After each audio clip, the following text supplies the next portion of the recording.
মাসিক কি খুব বাজে জিনিস? মামু, একদমই না। মাসিক হইল আমাদের বংশবৃদ্ধির জন্য খুব স্বাভাবিক একটি প্রক্রিয়া। ভবিষ্যতে মা হইবার জন্য মেয়েদের শরীর মাসিকের মধ্য দিয়ে প্রস্তুতি নেয়। এই প্রক্রিয়াটা কেমনে হয়?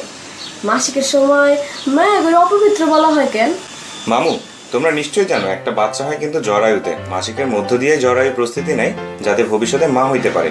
তাই প্রতি মাসে জরায়ুতে রক্ত ও পুষ্টিকর পদার্থের একটা নরম জালিকার আস্তরণ পড়া শুরু হয়। এই জালিকার আস্তরণই ছোট শিশুকে রক্ষা করে। কিন্তু যতদিন না একটা মেয়ে মা হচ্ছে ততদিন এই জালিকা বা রক্তের কোনো প্রয়োজন নেই। তাই প্রতি মাসে এই জালিকাই রক্ত হিসেবে যোনিপথে বাইর হয়ে আসে। এটাই মাসিক হিসেবে পরিচিত। সুতরাং মামু, তোমরা বুঝতেই পারতেছো এটা কতটা স্বাভাবিক এবং প্রাকৃতিক একটা প্রক্রিয়া। তাইলে মামু, মাসিক নিয়ে ছেলেরা হাসাহাসি করে কেন, টিজ করে কেন? আসলে মামু, আমাদের দেশে এই বিষয়গুলোকে খুব নিষিদ্ধ মনে করা হয়। এজন্য ছেলেরা বিষয়গুলো সম্পর্কে সঠিকভাবে জানে না। তাদের মনে অনেক প্রশ্ন এবং কৌতূহল থাকে। এছাড়া তাদের সঠিকভাবে তথ্যগুলো জানার সুযোগও থাকে না। তাই বিষয়গুলো নিয়ে অনেকের ভুল ধারণা থাকে।